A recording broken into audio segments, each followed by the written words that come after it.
Kevin Nash has finally spoken out, revealing a shocking confession Hulk Hogan made in private. He said he's went through a lot. For years, Hogan's scandals piled up. His wife branded him a liar and a sex addict.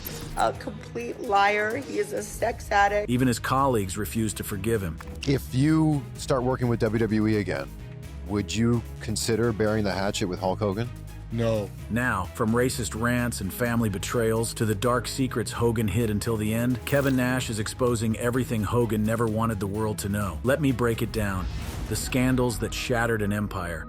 When Hulk Hogan's life came to an abrupt end on July 24, 2025, at age 71 from cardiac arrest, Kevin Nash found himself in the impossible position of defending a friend whose legacy had been tarnished by decades of controversy and scandal. While the wrestling world mourned the loss of its most recognizable icon, Nash, a man who had spent over 2 decades in the trenches with Hogan, knew better than anyone that the real Terry Bollea was far more complex than either his heroic Hulkamania persona or the villainous caricature painted by his critics would suggest. When people began resurfacing Hogan's scandals and other negative stories, Nash's response was swift and uncompromising. For the people that want to go after Hogan for doing this and doing that and doing this, just like, you know what, how about you, man? How about he's dead? Think about his kids. Think about his friends and his family. And if you don't have anything good to say, shut the up. To understand why Kevin Nash's defense of Hulk Hogan carries such weight, you must first comprehend the magnitude of the controversies that nearly destroyed wrestling's greatest icon. These weren't minor missteps or publicity stunts gone wrong. These were seismic events that shook the foundation of everything Hulk Hogan represented and left permanent scars on both his legacy and his family. The most devastating blow came in July 2015, when a leaked sex tape from 2007 revealed Hogan using racial slurs, including the N-word, while discussing his daughter Brooke's dating life. The recording, made without Hogan's knowledge during an encounter with Heather Clem, the wife of his friend Bubba the Love Sponge, captured him expressing discomfort with Brooke dating a black man, stating, "I am a racist to a point, f***ing niggers." The fallout was immediate and brutal. WWE terminated his contract on July 24, 2015, and removed all references to him from their website, including his Hall of Fame status. But the tape contained even more damaging content. Homophobic slurs were also captured, with Hogan using terms like big fag while discussing a reality show storyline, adding another layer to the scandal that received less attention but was equally damaging to his reputation. Merchandise was pulled from retailers like Target and Walmart, and Mattel ceased producing his action figures, effectively erasing one of wrestling's most marketable stars from the commercial landscape. I was at the lowest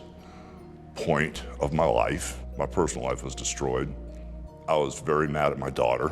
I was upset over a situation that happened between her and her boyfriend, and I had no idea I was being taped. I was to the point where I wanted to kill myself. Kevin Nash, who had spent 23 years with Hogan in diverse situations and maintained he never heard Hogan use racial slurs, found himself in the uncomfortable position of defending his friend against accusations that seemed to contradict everything he knew about the man. Nash called the entire incident a complete hit job, orchestrated to damage Hogan's reputation, noting that the leak painted WWE in a poor light compared to their treatment of other controversial figures. The sex tape scandal was inextricably linked to another legal battle that would define Hogan's later years. The recording was part of a lawsuit against Gawker Media, which Hogan won in March 2016, receiving $140 million in damages, later settled for $31 million, and leading to Gawker's bankruptcy. While this represented a legal victory, the same tape that earned him millions also contained the racist remarks that were leaked in 2015, creating a bitter irony where Hogan's greatest legal triumph was also the source of his greatest personal downfall. The family drama that unfolded in the wake of these scandals was equally devastating. Hogan's affair with Christiane Plant, one of Brooke Hogan's close friends, had already fractured his marriage to Linda, leading to their contentious 2009 divorce. But the ripple effects continued for years, with Brooke posting and later deleting a heartbroken MySpace message about the betrayal. When your best friend and one of your closest family members that you have loved unconditionally since your first day on this earth betray you together, you could maybe find it in yourself to forgive one day, but you will never forget the hurt they caused you. The family's troubles extended beyond infidelity. Nick Hogan's devastating 2007 car accident, which left friend John Graziano with permanent brain damage, became another source of public scrutiny and legal battles. Nick served 8 months in jail after pleading no contest to reckless driving, while the family faced a multi-million-dollar lawsuit from the Graziano family. As these scandals mounted, Nash watched his friend become increasingly isolated from his own family. Brooke Brooke Hogan became estranged from both parents, eventually removing herself from Hulk's will in 2023, citing her inability to trust the people around him and wanting to avoid being caught up in financial battles over his estate. The estrangement was so complete that Brooke didn't attend Hulk's third wedding to Sky Daily in 2023, and Hulk showed no interest in meeting her twin children born in 2024. Meanwhile, Linda Hogan's tearful March 2025 social media video blamed Hulk for destroying their family, calling him a sex addict and complete liar.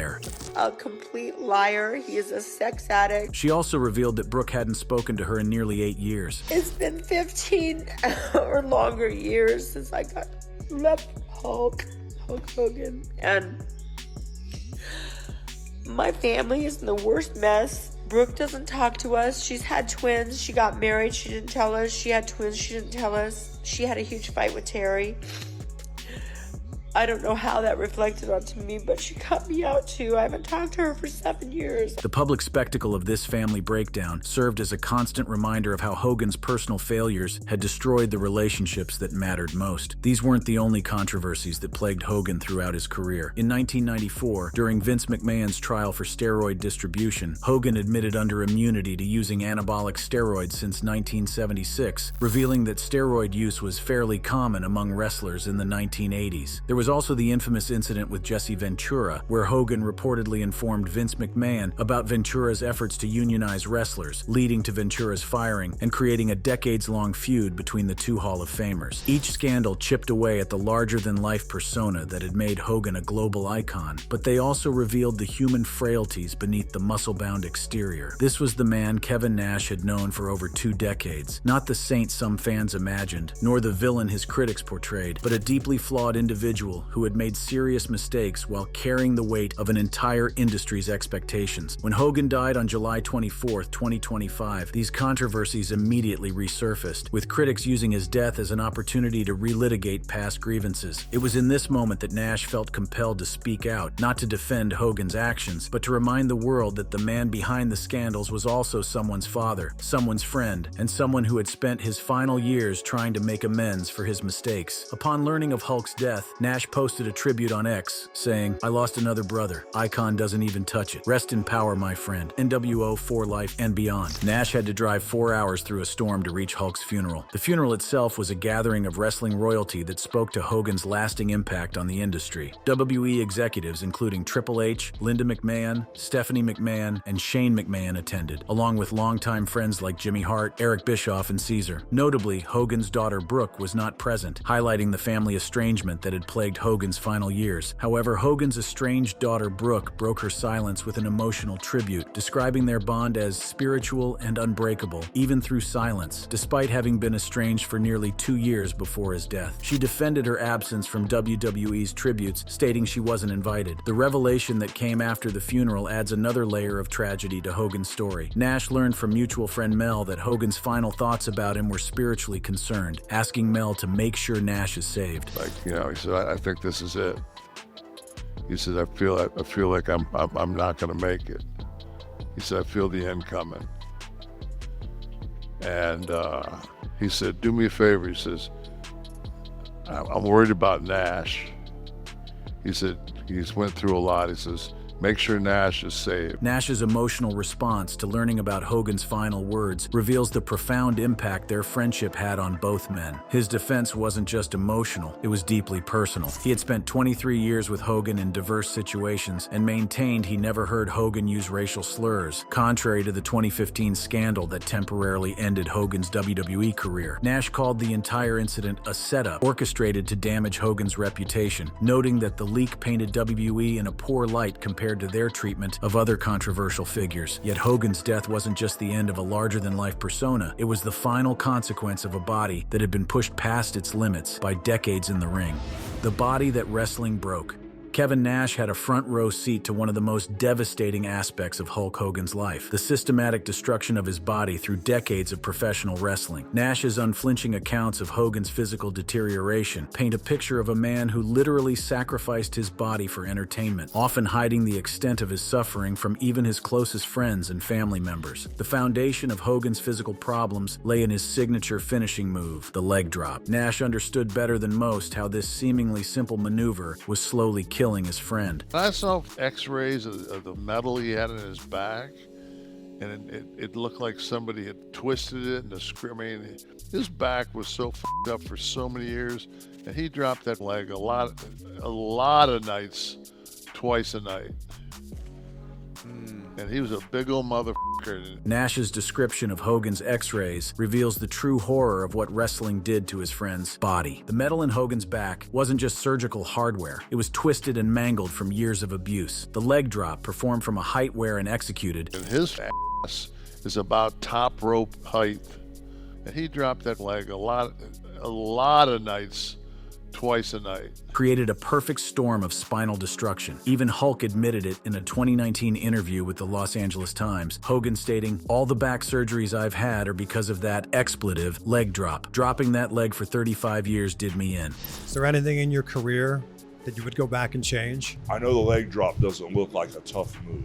So all those years dropping that leg in those rings, with the board sticking up or landing on my tailbone, oh my God, what was that, a rock in the ring? Oh my God, was that a board sticking up? All those years dropping the leg, I would have changed that, and I would have never dropped the leg. Hogan underwent at least 10 back surgeries, part of a staggering total of 25 surgeries in the last decade of his life. Also pain management.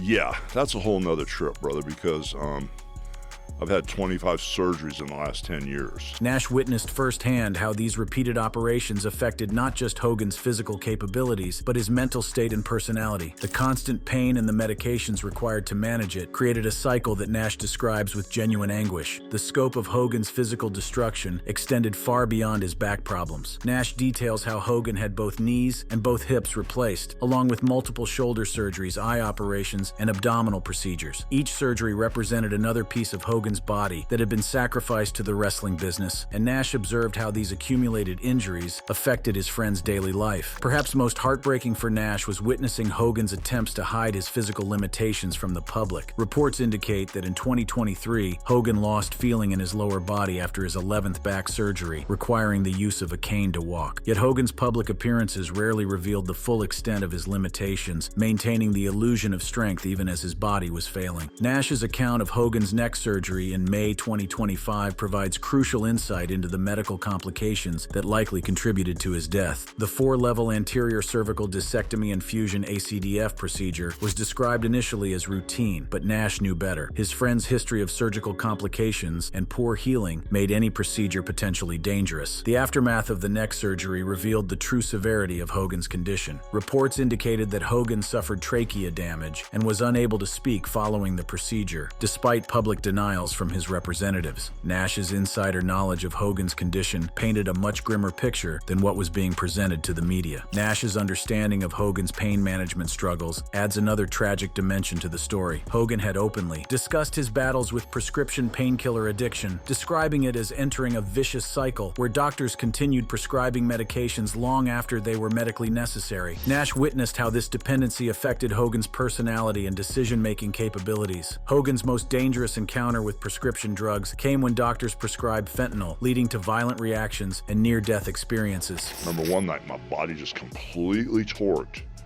and my head and shoulders were facing the opposite way.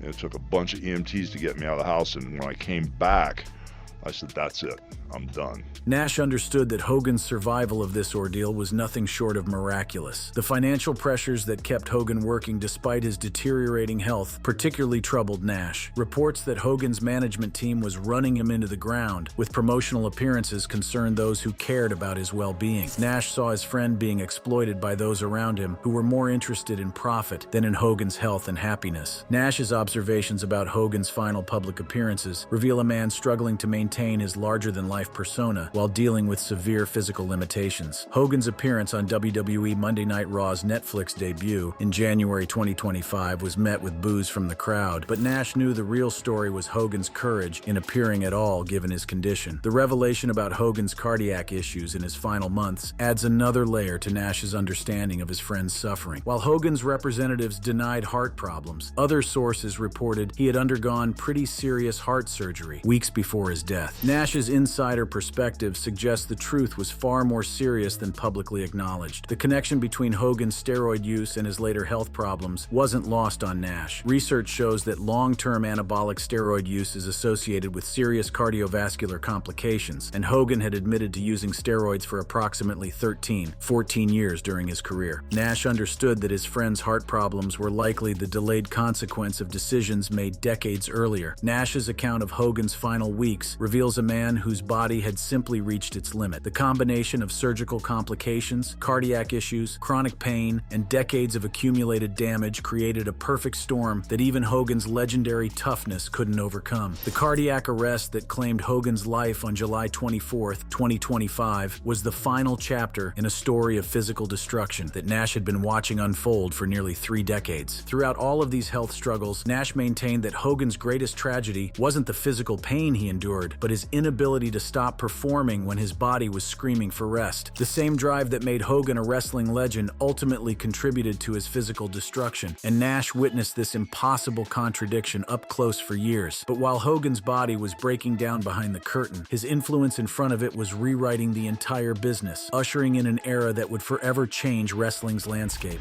The rub that changed everything. Kevin Nash's perspective on Hulk Hogan's wrestling career provides insider insight into one of the most transformative partnerships in sports entertainment history. Nash, who witnessed Hogan's business acumen, creative genius, and political maneuvering firsthand, offers a complex portrait of a wrestler who revolutionized the industry while simultaneously embodying its most problematic aspects. Nash's introduction to Hogan's world came during one of wrestling's most pivotal moments, the formation of the New World Order. When Nash and Scott Hall invaded WCW as the Outsiders in 1996, they were portraying themselves as invaders from the rival WWF. But it was Hogan's shocking heel turn at Bash at the Beach on July 7, 1996, that transformed their act from a wrestling angle into a cultural phenomenon. Nash's recollection of Hogan's transformation into Hollywood Hulk Hogan reveals the calculated nature of what appeared to be a spontaneous character change. And the funny thing is, when you look at the black and white Hogan, he didn't have to change his persona that much. He inked the beard. The visual was different. That's great. That was brilliant. He's acting differently because of the actions he's doing. But his promos, he was still, with a little adjustment here and there, he was still the intensity of the Hogan that we remember. Oh, he was still brother. This observation cuts to the heart of what made Hogan such an effective performer, his ability to maintain core elements of his persona while adapting to changing circumstances. Nash recognized that the heel turn wasn't a complete reinvention, but rather a revelation of aspects of Hogan's character that had always existed beneath the surface. But that always, like the NWO would have probably worked with Sting, but it was Hulk that made that work. It was that, and Scott and I never didn't appreciate the Hulk rub, because once you got the rub, you can't take it away. The business impact of the NWO cannot be overstated, and Nash gives Hogan full credit for the faction's success. Nash's concept of the Hulk rub reveals his understanding of Hogan's unique position in the wrestling hierarchy. Unlike other wrestlers who might provide temporary career boosts, association with Hogan created lasting value that extended far beyond any single storyline or match. This rub was so powerful that it could transform careers permanently, which Nash experienced firsthand during their partnership. However, Nash also provides candid insight into the creative tensions that arose from working with Hogan. Nash and Hall's vision for the NWO differed from Hogan's due to generational and cultural gaps. While Nash and Hall were influenced by contemporary pop culture and wanted to push boundaries, Hogan preferred a more traditional approach to wrestling storytelling. Nash's famous analogy about Hogan's career philosophy reveals the depth of their philosophical differences. He said, "You guys got to realize, man," he says, "I've been in this business a long time."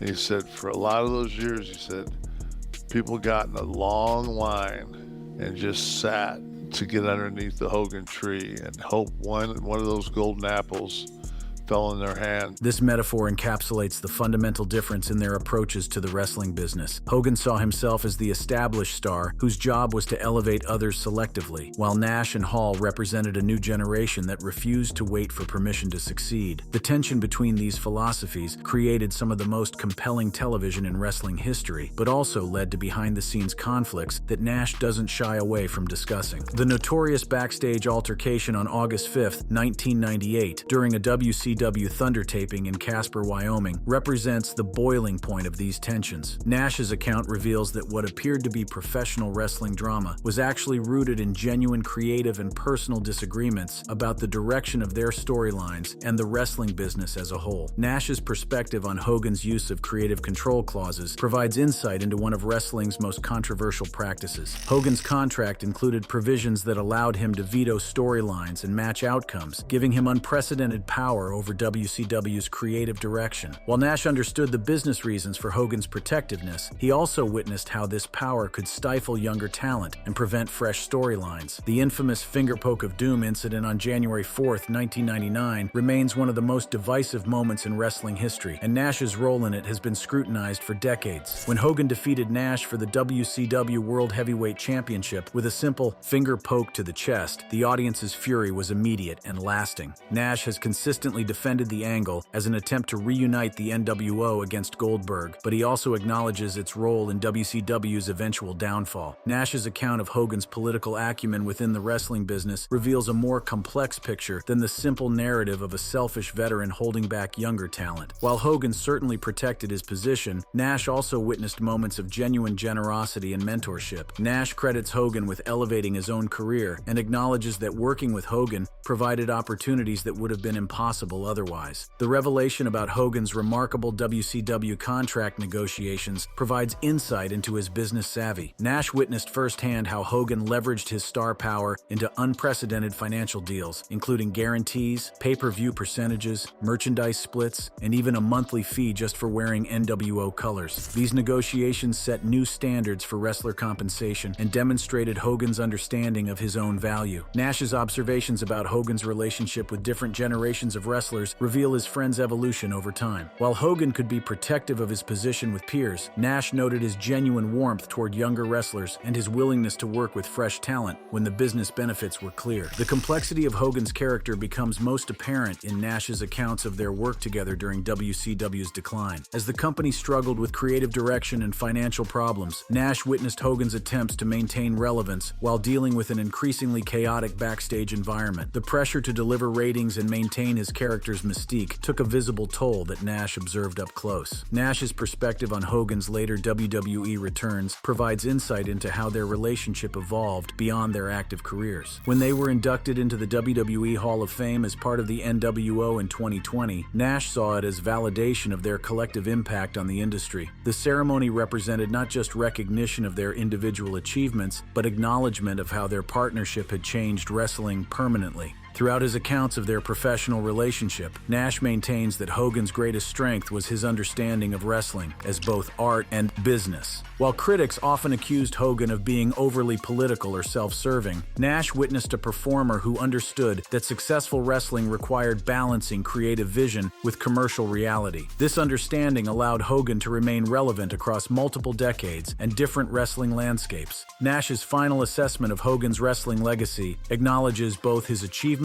and his flaws. The man who helped transform wrestling from a regional curiosity into a global entertainment phenomenon was also capable of petty politics and questionable creative decisions. But Nash's insider perspective reveals that these contradictions were often the source of Hogan's effectiveness as both a performer and a businessman. The partnership between Nash and Hogan represents one of wrestling's most successful and complicated collaborations. Nash's willingness to discuss both the positive and negative aspects of their relationship provides a more complete picture of Hogan's impact on the wrestling industry and the individuals who worked alongside him during his most influential years. If you enjoyed watching this video, click on one of the boxes playing on your screen to watch more similar content.